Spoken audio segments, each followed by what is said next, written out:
حضرت سلطان العارفین آپ فرماتے ہیں کہ میرے نزدیک اللہ کا ولی وہ ہے جس کا ہر قدم شریعت مطہرہ کے عین مطابق ہو اور جس کی روح تر و تازہ ہو۔ اور حضرت سلطان العارفین سرکار فرماتے ہیں جس کی قبر زندہ ہو وہ اللہ کا دوست ہے، وہی اللہ کا ولی ہے۔ اور ہر ولی نبی نہیں ہویا کرتا، ہر نبی ولی ہویا کرتا ہے۔ ابتدا میں وہ ولی ہوتے ہیں، پھر نبی بنتے ہیں، اور 34 ایسے درجات ہیں جو ہر نبی کے اندر پائے جاتے ہیں۔ شہادت کا رتبہ بھی ہوتا ہے، اور صادقین کا رتبہ بھی ہوتا ہے، صالحین کا رتبہ بھی ہوتا ہے، کاملین کا رتبہ بھی ہوتا ہے، متقی کا رتبہ بھی ہوتا ہے۔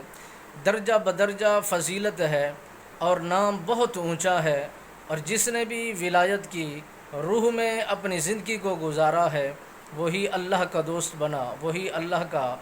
دوست بنتا ہے، وہی اللہ کا محبوب بنتا ہے۔ حضرت خواجہ صاحب فرماتے ہیں، حضرت خواجہ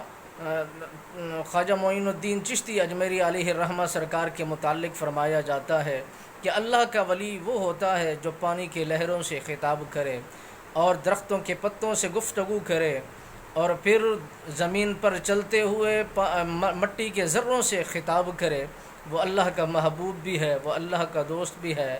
داتا علی حجویری سرکار فرماتے ہیں مر جانے والا تو انسان مر جاتا ہے،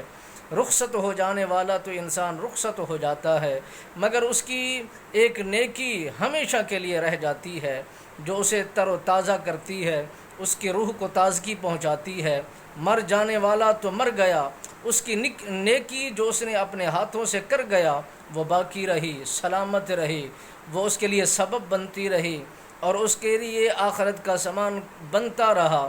قیامت کے روز اللہ کے دربار کے اندر وہی نیکی جو اس کو پار لے جائے گی، اللہ کی دربار سے سرخ روئی کا پروانہ لے کر کے،